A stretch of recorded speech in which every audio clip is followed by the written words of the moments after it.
Hallo?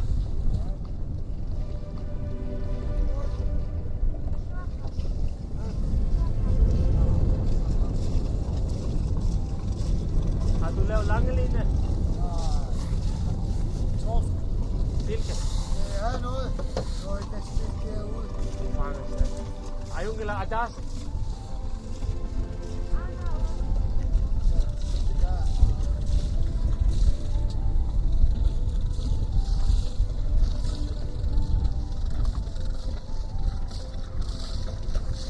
Lukke det eller? Så.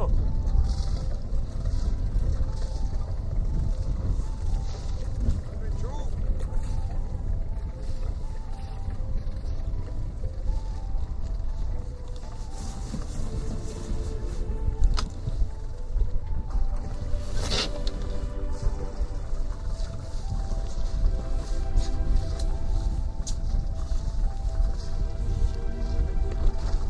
Hvad du så?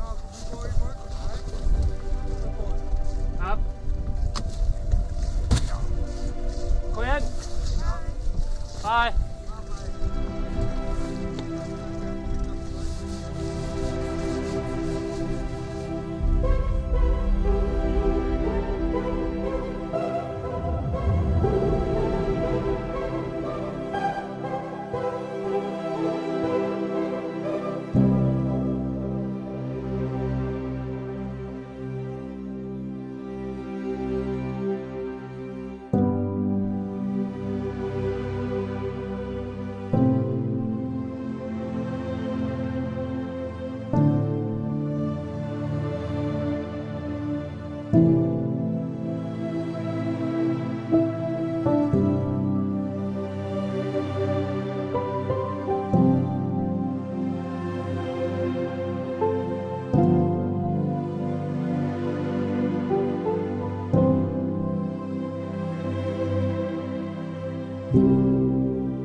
Arktyka jakoś nigdy mnie specjalnie nie pociągała i nie interesowała, a Grenlandia to zawsze była jedynie biała plama gdzieś na czubku globusa.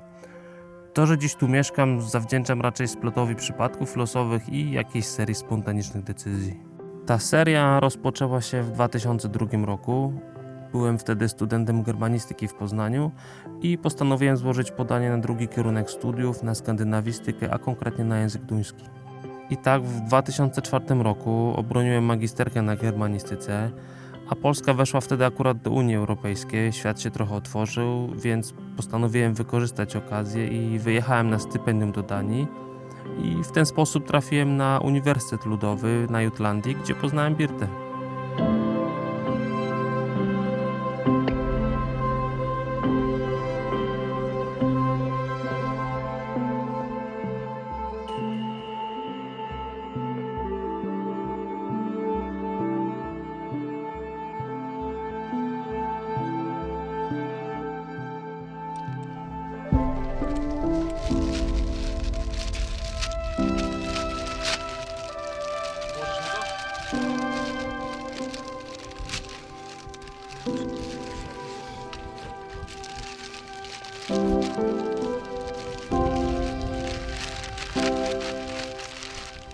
Birte dość szybko zwróciła moją uwagę.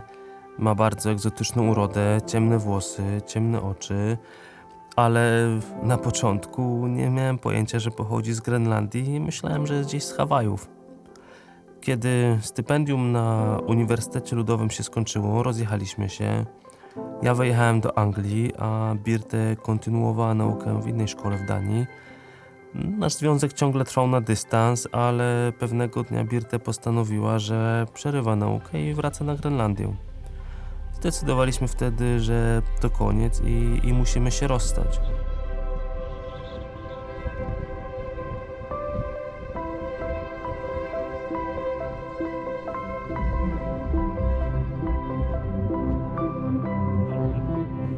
To rozstanie to była trudna decyzja dla nas, ale wtedy wydawało się, że nie ma innego wyjścia. Birte nie chciała zostać w Europie, a ja nie wyobrażałem sobie przeprowadzki na Grenlandię, wyjazdu tak daleko na północ.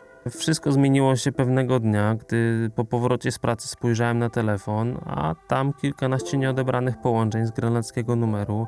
Spakowałem plecak, złożyłem wymówienie w pracy i poleciałem do Sisimiut. Na Grenlandii wylądowałem w czerwcu, a w listopadzie urodziła się Alina.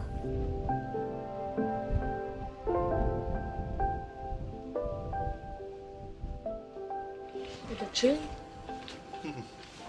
Men det hedder chili con carne.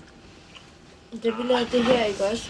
To nie do końca. Da jeg var til de der sømmelsvømmelejre, så skulle vi lave mad, og så havde vi 2 grupper, og så lavede jeg mad chili con carne, og så puttede vi mega meget chili på. Tu nie ma chili.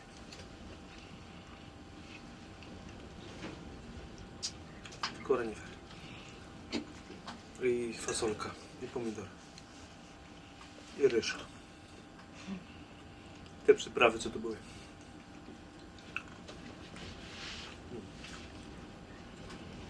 I marchewka.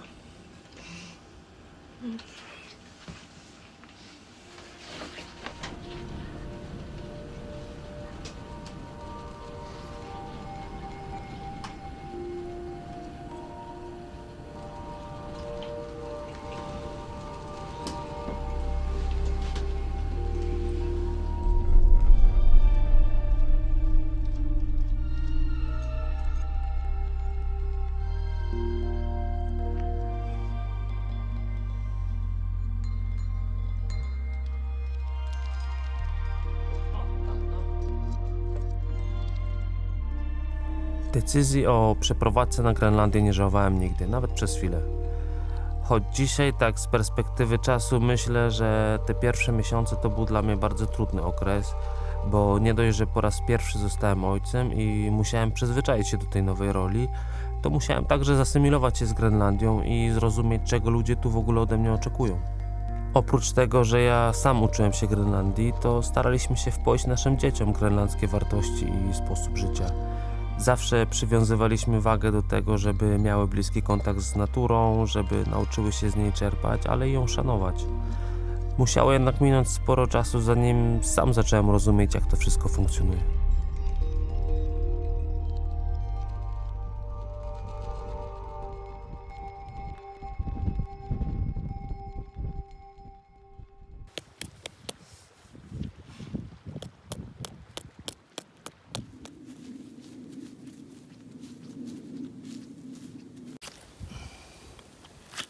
No, spróbuj.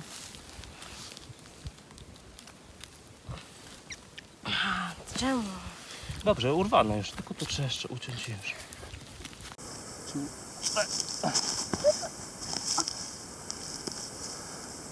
Moje włosy. Twoje włosy.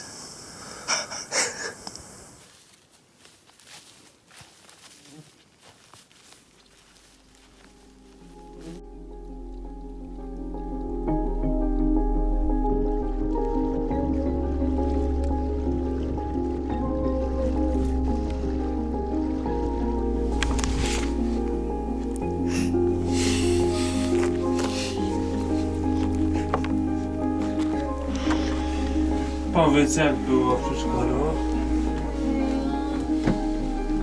Tylko spałam bardzo długo. W przedszkolu? O.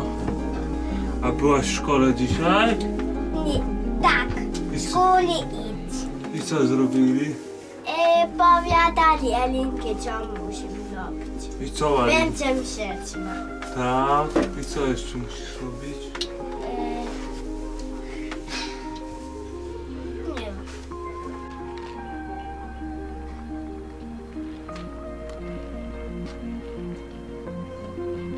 Słuchajcie, Alina.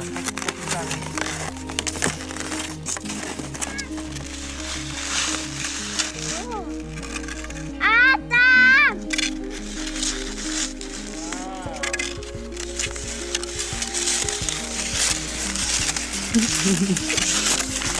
Hej. No.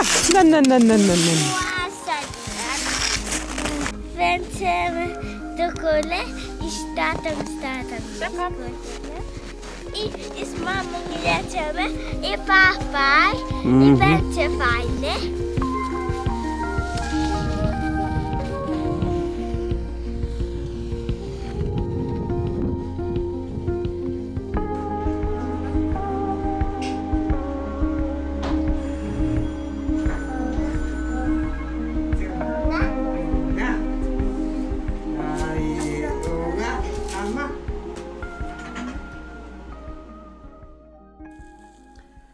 Højskolerluta.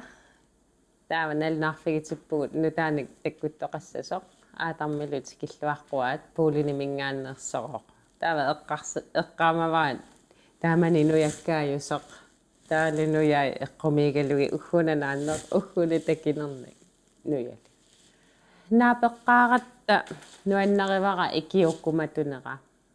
Taavalu amma silarsuigu assiginginnarmut taava oqaluuserissani ulikkaartaqatta ingerlaannaarnaapingilagut tassami asanilersuungilagut piffisiingerlanerani misigissuseqaleriartuarpuk tassa kammaliaqqaaratta aatarmina peqqaarakku taamanikkut taava ilaquttannussianerama naapitsisimalluga tava anima paasigamiu puulinimiusu oqarnikugam puulinimiu piitsoruussuupput taavanga puulin takunikuungilera iluamik taavalu imma filminu taangilaartu isiginnaartarsumiakki aamma sorlu Emil fra Lønneberg taanna sami inuttai taamatu nasartaatsillut piitsuulaarlu taamatuusaama takorlorlu taa puulinimutikikkama tupaallalаарpunga taama piitsuutsikingillut siuarsimalartoruussupput naluttaarfissuaqarlutik ulloqarfissuit isiniarfissuit tamakku assiingitsupiilerpassuil sorpassuarna ulikkaarpu siuarsimalarpu taava pulskisaama oqaatsit nalunartu tassaapput ila puulinimiussut aappersarassani ulikkaartarami oqaatsinguup iluani ilaani aappersarassa issisamasanileret taava ersiuataas taava taanissaanu taakkunalunartarlutik sorlu igutsak zuuka naluara taava aamma qoyanalaartumit peqarpukut alinaan mikisulluni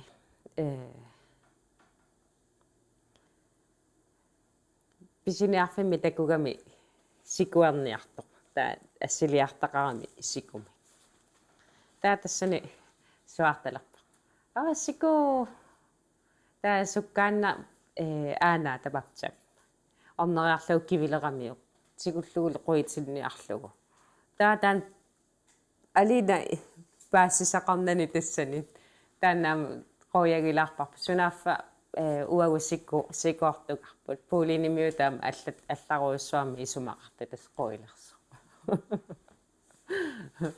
By that time when I arrived, I really wanted to learn Polish, so I read everything and record, try to remember it, and the water it's Kople Beskido. And so one day we were out there and sitting with his friends, and they always talk about this Pesquito.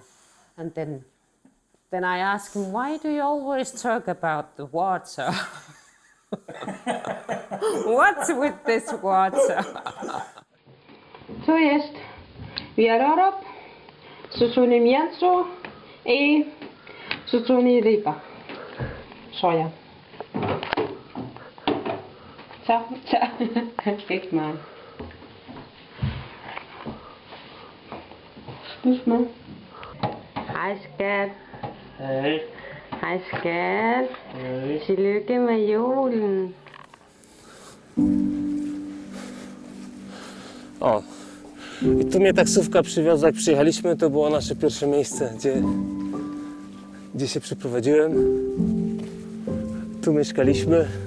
To jest takie małe dwupokojowe mieszkanie M2, około 40-50 metrów. Całkiem fajny standard, całkiem fajnie się tu mieszkało. Ulica się w ogóle nazywa, czy to w ogóle miejsce się nazywa Kusanga Sok, to znaczy chyba tam, gdzie jest stromo. I tu właśnie któregoś dnia sobie wyszedłem, jednego z pierwszego dni.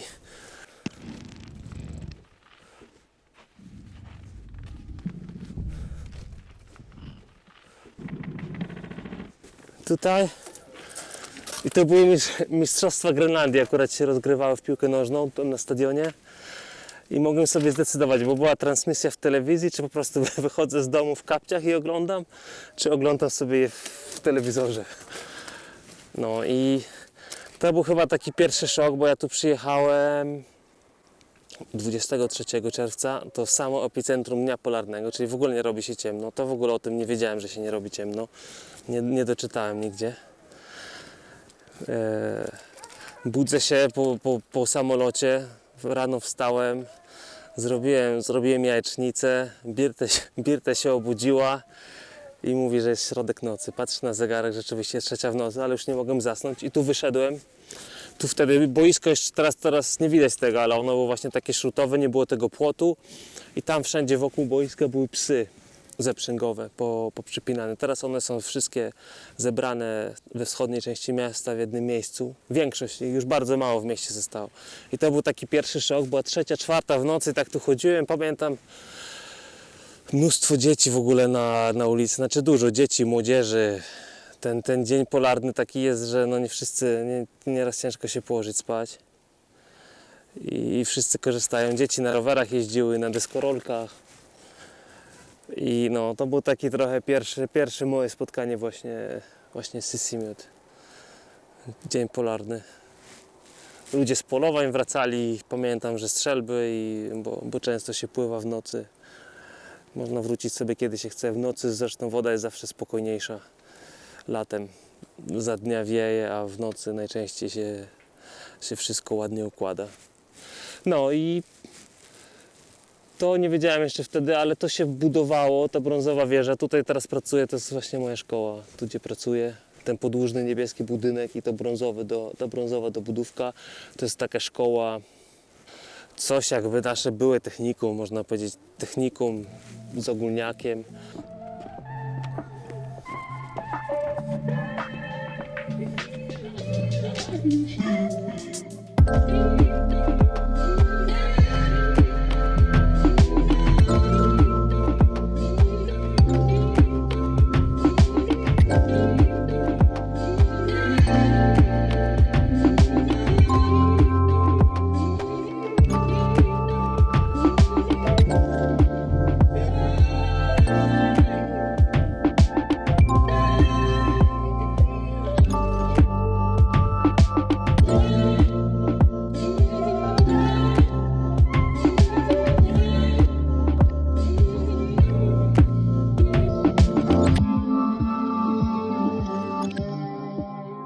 W Sisimiut zawsze dobrze się czułem, może dlatego, że sam pochodzę z małej miejscowości i nigdy nie szukałem zgiełku wielkiego miasta. A wielką zaletą tego miejsca jest dla mnie bez wątpienia bliski kontakt z naturą, którą mamy tutaj na wyciągnięcie ręki, bo są góry, jest morze i co bardzo ważne dla mnie jest cisza, w którą można wejść niemal od razu przekraczając granicę miasteczka. No, a to jest nasz dom kultury. I to jest takie, no to jest tak jak wszystko, znaczy dużo rzeczy tutaj multifunkcjonalne. Jest dom kultury, kino, kafejka, sale konferencyjne. No i właśnie wtedy jak szedłem po pierwszą rozmowę o pracę, to jest ta szkoła, w której pracowałem przez pierwsze 3 lata. Tu oni budowali akurat to, tu było wszystko, nie było parkingu, nie było asfaltu, wszystko było w błocie, ja w ogóle nie wiedziałem jak tam dojść, to oczywiście w butach przez to całe błoto i poszedłem do góry i tu przyszedłem na tą rozmowę o pracę i to są takie bloki, 5., 4., 3., 2. i 1. No i wejście do biura jest tam, do sekretariatu i to oczywiście tego mi nikt nie powiedział. No ja pierwsze drzwi biorę zamknięte, drugie zamknięte, trzecie zamknięte, no to idę do góry. A to jest wyjście pożarowe. No i patrzę, jakieś okno było otwarte w tych zabłoconych butach przez okno do środka. Tam akurat sprzątaczki były. I się pytam, gdzie jest dyrektor. On roześmiany, no ale odesłałem mnie do dyrektora. Wszedłem do biura, najpierw się spytał, po co ja tu przyjechałem, rodzinę, szybko zobaczył chyba kim jestem. Spytał się, jak Birty mama, czy się dobrze czuje. No i tak powiedział enigmatycznie trochę, że możesz się nastawić, że dostałeś pracę. I tak mnie zostawił, bo śpieszył się na polowanie na woła piżmowego.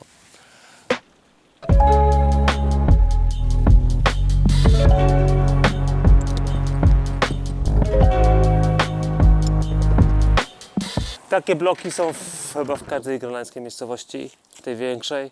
Na pewno są w Maniitsoq, w Nuuk, no i w Sisimiut. Budowane w latach 50., 60., czyli w czasie, kiedy wysiedlano te wszystkie małe osady, które tu były wokół Sisimiut. Zostawiono praktycznie tylko 2 tutaj w Sisimiut, a było ich kilkanaście, takie gdzie po kilka domków, 2-3 rodziny. Wszystko wysiedlono, taka była polityka. To się nazywało G60, żeby właśnie taki początek modernizacji. To w ogóle się zaczęło w 1953, kiedy Grenlandia przestała być duńską kolonią, a stała się jak gdyby duńskim powiatem, czyli częścią Królestwa Danii. Wtedy ktoś postanowił, że Grenlandczycy muszą mieć takie same warunki jak Duńczycy. No i wtedy się zaczęło budowanie przedszkoli, budowanie bloków. Nikt tylko nie pomyślał, że po prostu jak wyciągasz ludzi z takiej małej osady, ludzi, którzy żyli tam naprawdę z rytmem przyrody w 100% i przeniesiesz do takiego bloku, to nie do końca musi funkcjonować. Jest mnóstwo historii właśnie, też w książce to opisuję o tych blokach, że na raz, że były w ogóle framugi były za małe, że w grubych ubraniach nie można było wejść. Potem, że jak tutaj się zwierzęta oprawiało, to ta krew krzepła, wiesz, to wszystko w łazience robili, krew krzepła w odpływach wody i wszystko się zatykało, że kajaki to na balkonach wisiały, no to różne, pewnie część historii jest nieprawda, że ryby się suszyło w suszarkach, to pewnie podejrzewam, że tam część z tych historii to są już takie już naciągnięte. No ale na pewno tak było, że no trudno było się przystosować z takiego życia z rytmem natury, że tak jak się spodziewano, że nagle ktoś o 7 rano codziennie się zgłosi w fabryce ryb, tak?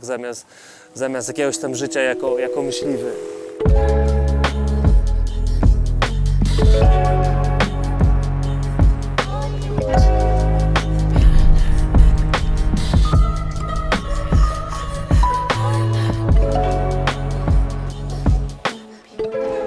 Śnieg w tym roku spadł dość wcześnie.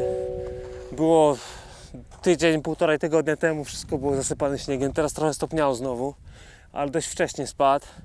W sumie jak na 3 października to wygląda całkiem normalnie.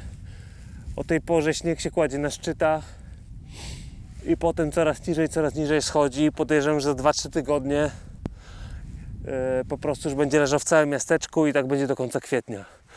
Tu jest, z tej strony jest stara część Sisimiut, a tu powiedzmy jest ta nowa część się buduje. Od początku lat 90. wybudowali wtedy lotnisko i chyba na początku most na drugą stronę miasta. To w ogóle ta część się nazywa Akiya, czyli druga strona. No i gdzieś koniec października, początek listopada tu się zaczyna lód kłaść. Łódki wtedy wyciąga się z wody. Część zostaje i po prostu czeka i wkładają po prostu łódki na lód potem. Mosty z maryny też się wyciąga. To są takie mosty pontonowe. No i po prostu to wszystko tutaj zamarznie i to zależy potem, jak będzie zimno, jak daleko na zachód zamarznie. W latach 90. opowiadają, że tam można było spokojnie zaprzęgami w tamtą stronę jeździć, że wszystko zamarzało, że się jechało do tego fiordu pierwszego na południe.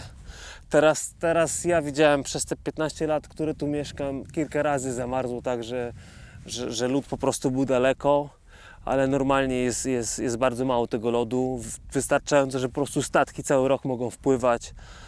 Przypływa taki statek wojskowy nieraz i rozbija trochę lodu.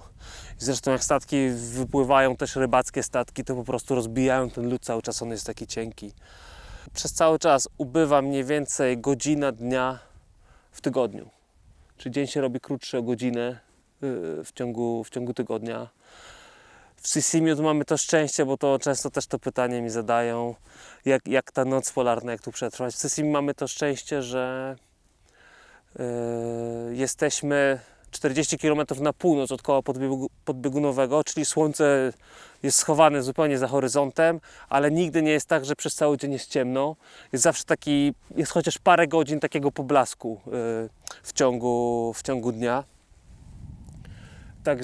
Także nie ma takich zupełnie ciemnych okresów, to trzeba trochę dalej na północ uciekać. I ten okres, tak się często mnie pytają, czy jest ciężki, czy jest depresyjny. Mi się w sumie wydaje, że on jest mniej depresyjny niż jak mieszkałem w Polsce.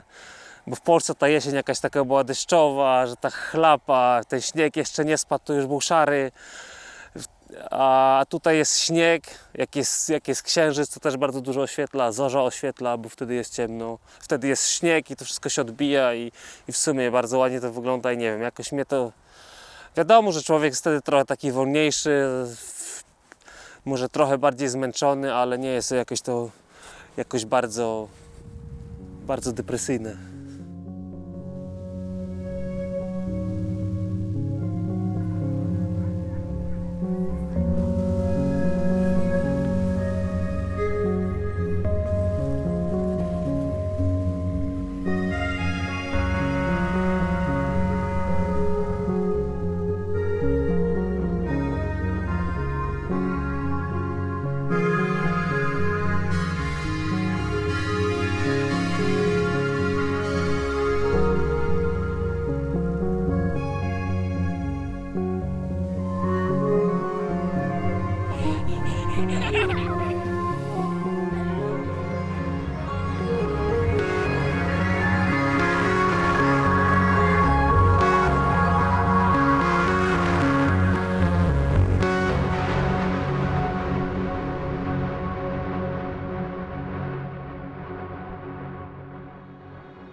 No jedziemy zaraz na polowanie na renifera.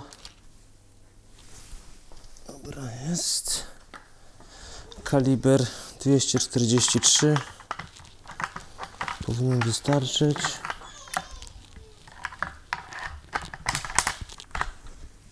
To jest twoja pierwsza broń w ogóle, którą tutaj kupiłeś? Nie, to jest już chyba ostatnia, którą kupiłem, nawet nie pamiętam. Pierwszą kupiłem taką małą na pardwy i na zające. Tak każdy przyjeżdża i myśli, że można kupić taką uniwersalną na wszystko, ale nie ma takiej. Teraz mam chyba, nie wiem, z sześć różnych. Jeszcze ze 2 pewnie by się przydało, ale na razie musi wystarczyć. Każdy kaliber jest na co innego. Jedne jest na fokę, inne są na zająca. na pardwy. No tam niektóre można do wielu gatunków. Taką większą na renifera, jeszcze większą się ma na woły piżmowe. Potem do polowania na morzu też trzeba mieć tą taką dubeltówkę, śrutówkę. No i tak się szybko nazbiera. A potem już trochę się chce, trochę lepszą, trochę inne to, trochę w to wchodzi takiego potem jak gdyby hobby takie.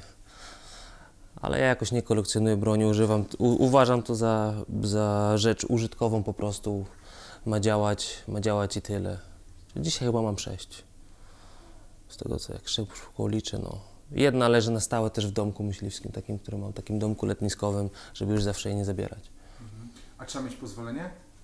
Nie trzeba mieć, na broń nie trzeba mieć żadnego pozwolenia, normalnie można iść do supermarketu i kupić sobie, jak masz 18 lat teoretycznie, ale podejrzewam, że nikt tam by nie sprawdzał, czy masz 18 lat. Zresztą dzieci dostają w prezencie normalnie na konfirmację, czy na jakieś tam któreś urodziny dostają swoją pierwszą broń. I to od małego także ja zawsze mówię, tam gdzie w Polsce u ludzi wiszą parasolki, kapelusze i leżą czapki, tam w wielu domach grenlandzkich wisi strzelba. Więc co zabieramy? Zabieramy statyw taki do noszenia reniferów. Tu będzie, mam nadzieję, że jutro będzie przypięty jakiś renifer do tego. Na wodę coś. Torby na mięso. Lornetka. 2 noże. I taki. Co ja tu jeszcze mam? Jakby coś się stało, to w to się potem można schować, jakby ktoś musiał leżeć. Tutaj bardzo ważne. Nadajnik satelitarny. Jakby złe rzeczy się działy, to można wysłać. Nie ma tam oczywiście zasięgu telefonicznego, ani żadnego innego. Sprawdzę jeszcze, czy ma baterię. Można wysłać wiadomość, to nieraz zapominam, ale to jest bardzo ważne, że po prostu też, że wszystko jest dobrze, żeby w domu był spokój. Wczoraj mój szwagier właśnie zapomniał, on nie ma takiego czegoś i prawie musieliśmy wypłynąć na poszukiwania, bo nie było go od soboty do czwartku. Nie powiedział, na ile płynie i na kiedy. Dobra, co jeszcze bierzemy? Jakieś ciuchy na zmianę. To żeby spróbować, żeby przystrzelić broń, kawałek tektury, kuchnia. Gaz jeszcze działa, chyba ostatnie dni, że gaz zadziała, mam nadzieję. Buty do wędrowania. I tupiduty. A tu bierzemy trochę żarcia, fasolkę, jakąś kiełbasę, rybę. I tyle chyba. Jedziemy.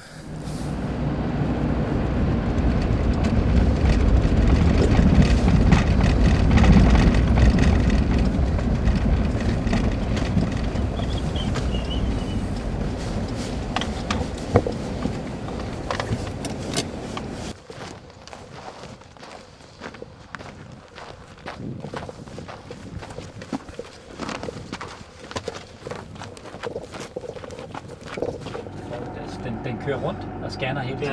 Så får vi der scan der. opdateret. Ja. Og så det gode, det er, så hvis jeg går over på søkortet. Det bliver ikke så koldt der, jeg har tjekket. Det Nej. står ellers -9 i Maligiak. Nå, På okay. den der dagens udsigt. Men når man kigger time for time, Ja. så bliver det laveste -2. Nå, okay. Nej, det var ikke Jeg så tror, godt. det er til... Ja. Der er et søkort her. Så det er ikke sådan, det må være det er fint. Min bil var færdig. Nå, det var der. Var vi? Nej. Var vi? Ja.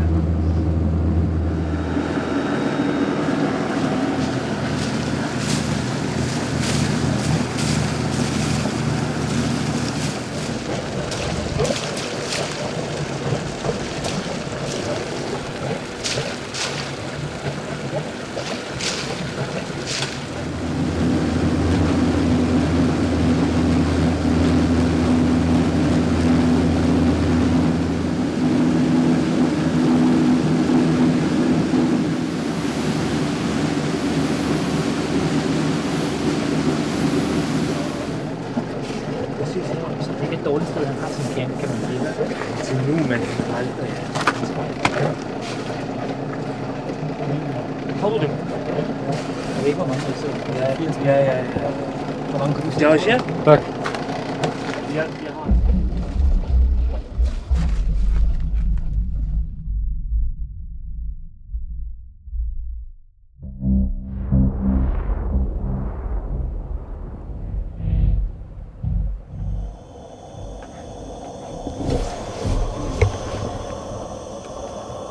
Har du salt?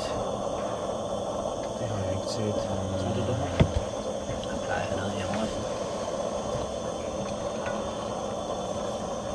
Kaffe. Det er kaffe. Det er måske også kaffe.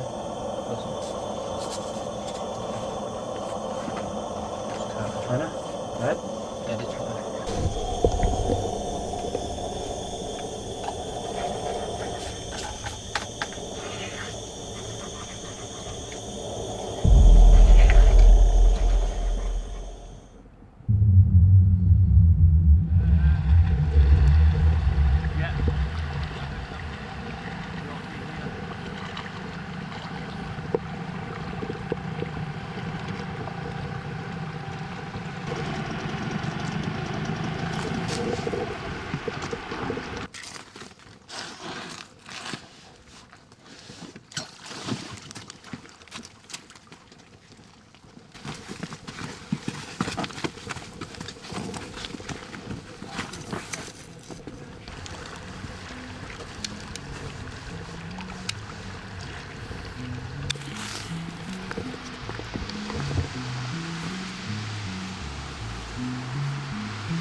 Den har vi sådan en baggrund.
Pierwszy raz byłem na polowaniu chyba, to było 2008 chyba, rok czy dwa, jak po przyjeździe na Grenlandię. Zabrał mnie kolega z pracy. Byliśmy całkiem niedaleko od Sisimiut też. Pamiętam, że to było w ogóle w mojej urodziny, we wrześniu.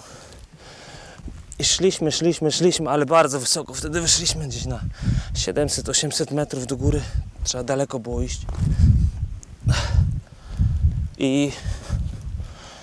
No i co, szedł renifer. W sumie udało mi się go wytropić i pozwolił mi strzelić.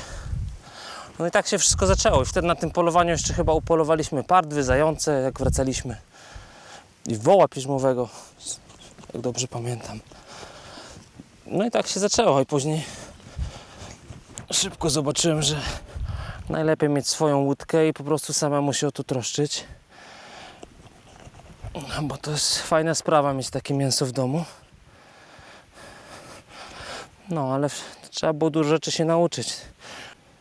I teraz to już jest taka normalna część naszego kalendarza. Sierpień, wrzesień. Teraz jest tyle reniferów tu w ogóle w okolicy, że przedłużyli sezon o cały miesiąc, cały październik można na nie polować. A zawodowi myśliwi chyba aż do końca stycznia. Bo po prostu boją się, tak jak było w latach 90., że populacja była tak duża, że po prostu nie miała co jeść w pewnym momencie i po prostu spadła drastycznie. I teraz chcą, żeby ludzie jak najwięcej strzelili. No i też chcą, żeby właśnie jak najwięcej korzystać tutaj z zasobów lokalnych, grenlandzkich, żeby jak najmniej sprowadzać, importować jedzenia. Nie wiem nawet ile w tym roku polowałem, chyba to jest 7. czy 8. To już starczy. Najpierw zbieramy głowę, a jako że jesteśmy tak blisko łódki, to nie będziemy teraz ściągali skóry, tylko dopiero potem, żeby nie zabrudzić mięsa za bardzo. Normalnie byśmy zdjęli skórę teraz i nieśli, żeby było mniej do niesienia. Także głowa i te wszystkie kończyny to są praktycznie odpady. Staramy się zabierać wszystko, co można. Język, wątrobę. To już mamy, bo już wyjęliśmy flaki. Język, wątrobę, serce. Niektórzy zabierają nerki, ja nie zabieram nerek, ale Grenlandczycy niektórzy biorą wątrobę od razu i kładą na żołądek, rozcinają żołądek i po prostu podgrzewa się ta wątroba na żołądku i to się je. No i tego też przedzielimy na pół. Ze skórą zniesiemy, zobaczymy czy przy łódce zdejmiemy skórę. No. I to jest gotowy do niesienia renifer. Jedna osoba niesie to, a druga to zarzuca na kark, tylną część. A myśl-kruki wiedzą co się dzieje. Będą miały konkretną wyżerkę dzisiaj. Już się zbierają.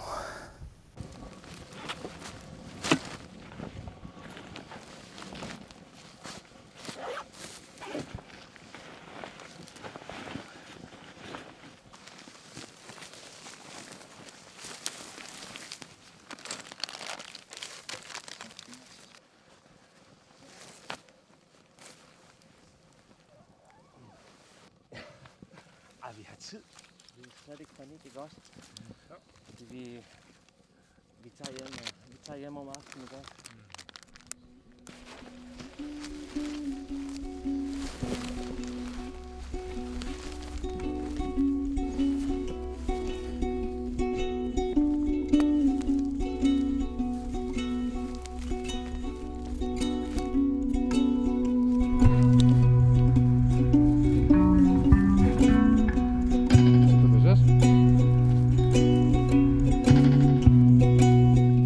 Ile taki renifer waży? Nie wiem. 5 kilo?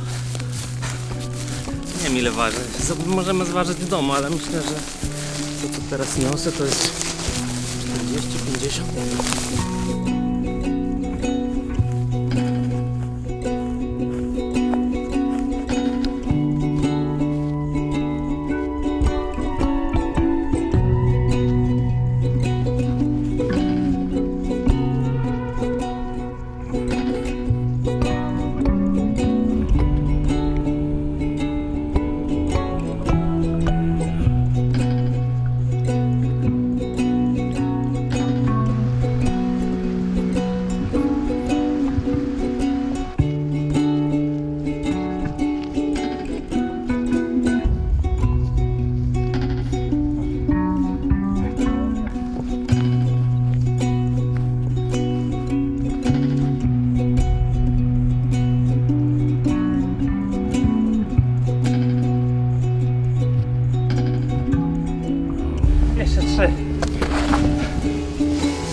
Na Grenlandii oczekuje się od mężczyzny, że przyniesie mięso do domu. I ja dobrze pamiętam dumną minę mojej teściowej, kiedy wróciłem z polowania z pierwszym reniferem, a potem foką. I zgodnie z grenlandzką tradycją organizuje się wtedy małe przyjęcie. I tak też zrobiono dla mnie. Kiedy zapraszasz gości na kolację, to prawie zawsze zapytają się, czy sam upolowałeś to, co jest na talerzu. Jak powiesz, że tak, to najpierw usłyszysz pikori, czyli coś w stylu zuch chłopak, a potem już w trakcie jedzenia kilkukrotnie usłyszysz zapewne mamak, no bo jak ma nie smakować, skoro tyle trudu włożyłeś w to, żeby potrawa wylądowała na talerzu. Tu jeszcze jakieś serce się ostało? No, to pójdzie na zupę albo na takie... Może nie, jak to się po polsku nazywa, bo to jest ta część mojego życia, której się uczyłem tutaj. I nie zawsze wiem, jak to się te rzeczy po polsku nazywają. Czystego mięsa, to jeszcze zależy, czy kości wykrajesz, czy nie, i tam, czy był postrzelony, czy jak tam postrzelony, czy trzeba było coś wyrzucić. Ale jest około 25 kg mięsa. Takiego już w zamrażarce, z jednego renifera. Takiego, no w sumie mniejszego, 25-30 powiedzmy. Średnio będzie. No. My takich reniferów... No 4 to na pewno zjemy w roku. Z samych reniferów. No a tu idą wszystkie śmieci i odpady, takie coś, nic się nie da z tym zrobić, to jutro pójdą dla psów. Także nic tu się raczej nie marnuje.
Ty już?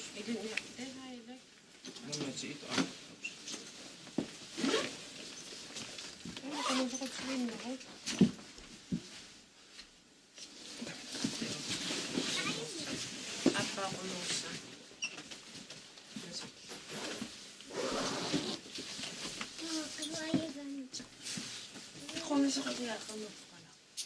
Uważajcie na drzwi, bo bardzo wieje.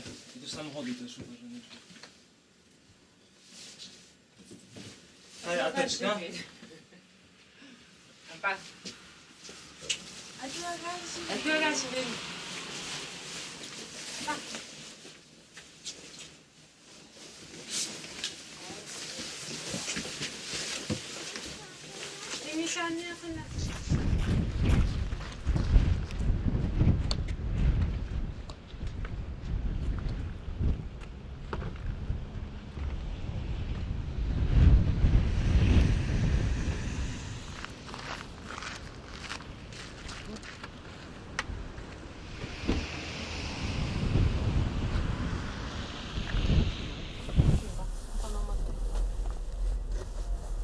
Zaraz zobaczysz, jak przystanek tu się przewrócił. Oh my god. Kan je tego in de busstopje en nog slechts in mijn handen? Widzisz, Kaja? O,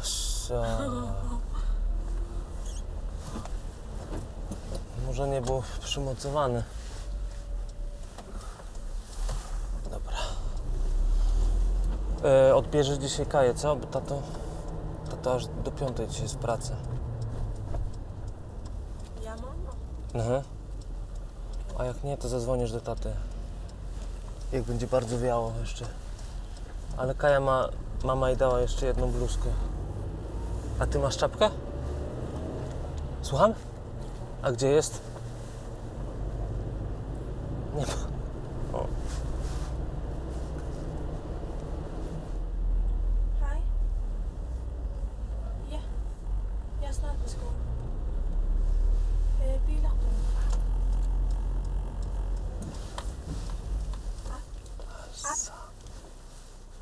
Daj.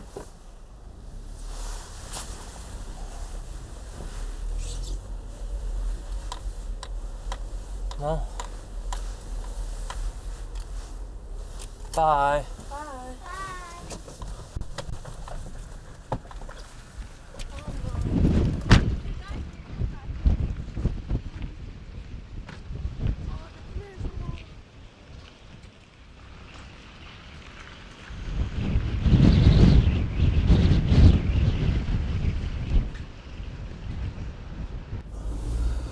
No, dzisiaj wieje z południa, jakieś, nie wiem, 25 metrów na sekundę, między 25 a 30.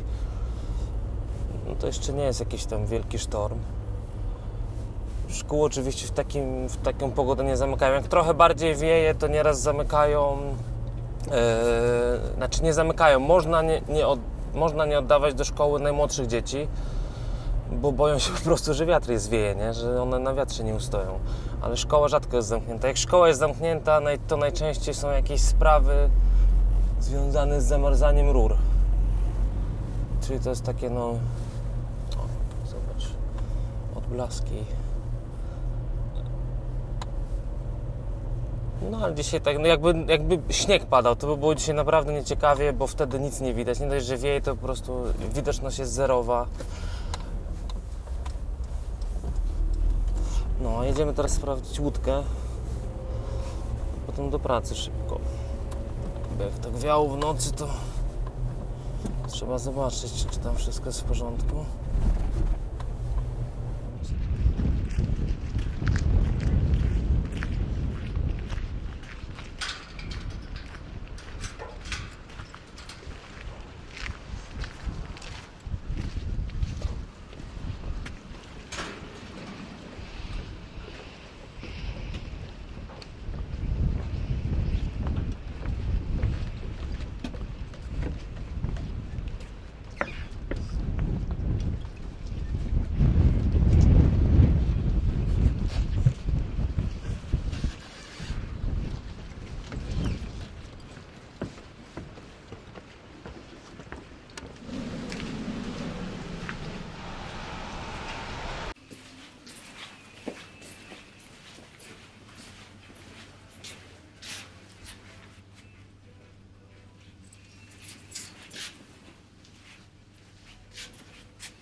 Myślę, że wielu Polaków byłoby zaskoczonych, że mamy w sumie dość duży asortyment rzeczy w sklepach, no ale czasem jest tak, że czegoś zabraknie, szczególnie w tych miesiącach stricte zimowych, kiedy na zatoce jest mocny lód i statek nie może wpłynąć z towarem, albo latem, kiedy wykupią nam rzeczy kucharze z tych wielkich statków pasażerskich, bo tak też się zdarza, że po prostu wyjdą kucharze i wykupią całą cebulę, wszystkie ziemniaki ze sklepu, nie daj Boże papier toaletowy.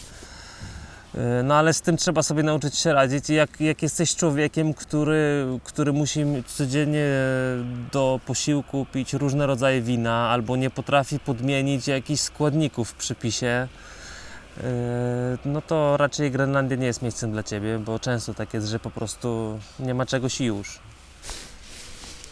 Może tak być, że na przykład nie ma ziemniaków, wtedy używasz ryżu, a jak nie ma papieru toaletowego, to wyciągasz z domu resztki ręcznika kuchennego. No tak jest trudno i do tego trzeba się przyzwyczaić. Yeah, that's what it means. That's what they do. Who can remember what was it about? In 2 sentences. Time can be stopped, yeah? The train was a metaphor for what? Time. Od 15 lat jestem nauczycielem i bardzo sobie cenię pracę z grenlandzką młodzieżą. Sprawia mi sporo satysfakcji, ale na początku musiałem przedefiniować sobie rolę nauczyciela, jaką znałem z polskiej szkoły. Tutaj dystans między uczniem i nauczycielem jest dużo mniejszy. Relacja nie jest taka spięta. Uczniowie od początku mówią do mnie po imieniu i w ogóle zwracają się bardzo bezpośrednio, więc trochę czasu minęło, zanim zrozumiałem te różnice w sposobie komunikacji, ale generalnie ten luz bardzo mi odpowiada. Atmosfera na lekcjach nie jest taka gęsta, jak pamiętam ze swoich szkolnych lat. I tutaj poczuciem humoru można często wskórać dużo więcej niż byciem surowym, chociaż to ostatnie też jest czasem potrzebne. Świetnym przykładem pokazującym te różnice w relacji uczeń-nauczyciel jest to, jak obchodzi się tutaj ostatni dzień szkoły. Uczniowie zbierają się o 2-3 nad ranem lub nie śpią całą noc, przebierają się, ogarniają sobie wszelkiego rodzaju narzędzia do robienia hałasu i tak chodzą od domu do domu, od nauczyciela do nauczyciela, stają przed naszymi oknami i nas budzą.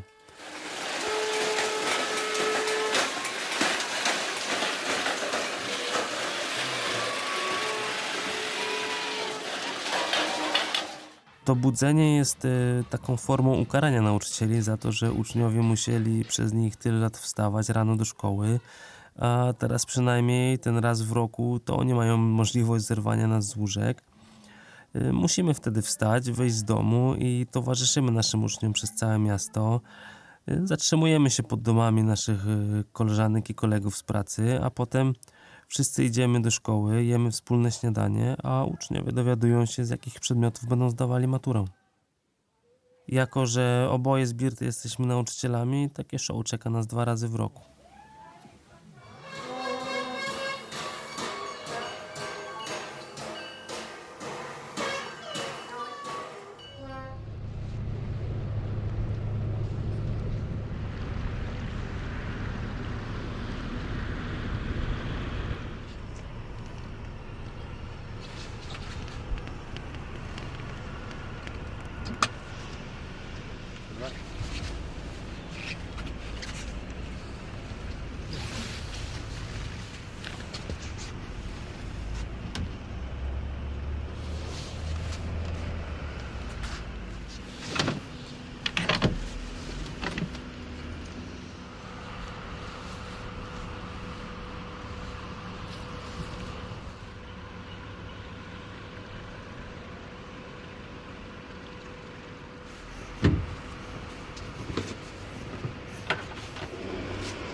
Ikke noget.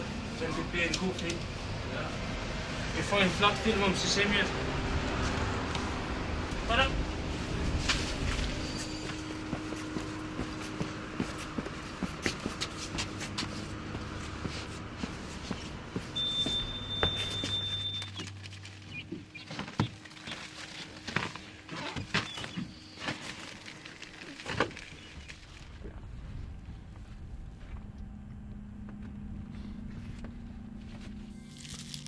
ludzie czy dziennikarze, kiedy dają jakiś wywiad, bardzo często się pytają, jacy są Grenlandczycy.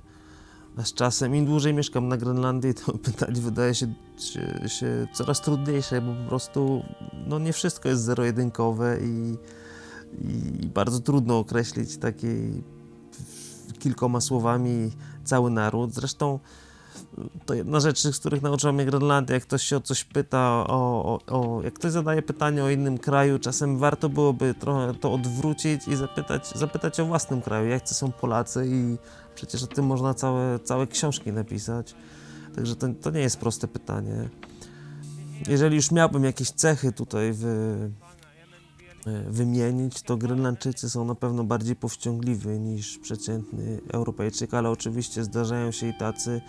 Zdarzają się również osoby, które są bardzo wylewne i gadatliwe, ale mi odpowiada tutejszy spokój i ten brak pojęcia takiej krępującej ciszy i potrzeby wdawania się w dyskusję. Chyba sam nie należę do osób bardzo rozmownych, a tutaj jest normalne, że kilkunastoosobowe przyjęcie urodzinowe może odbywać się praktycznie bezszelestnie.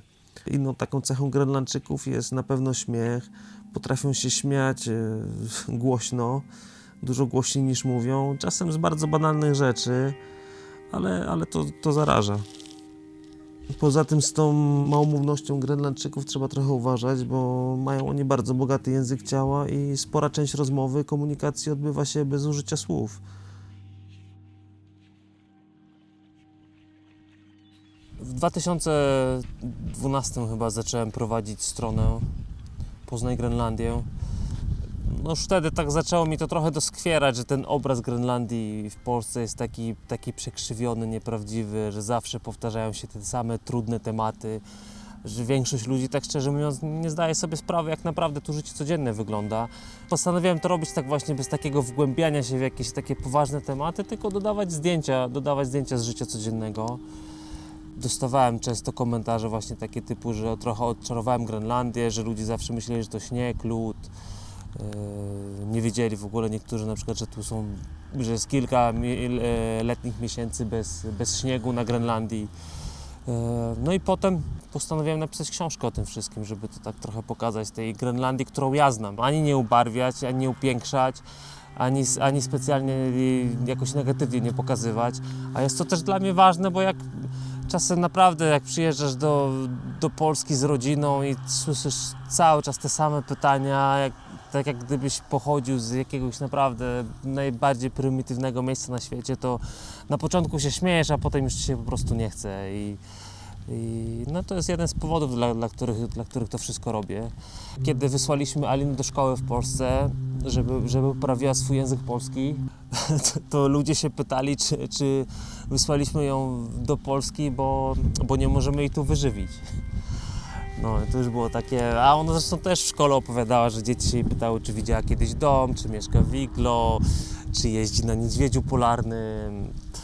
No to wiadomo, to są dzieci, no ale też to co się pisze w gazetach, w prasie, w książkach, zawsze są te same tematy. Alkoholizm, wykorzystywanie dzieci, samobójstwa. Wiadomo, wszędzie są problemy, w każdym kraju są jakieś problemy, ale to jest po prostu tak uwypuklone na temat Grenlandii, że chyba i zawsze tak jak gdyby ludzie się tego doszukiwali, a nie widzą tego, co jest jak gdyby pierwsze w tym kraju.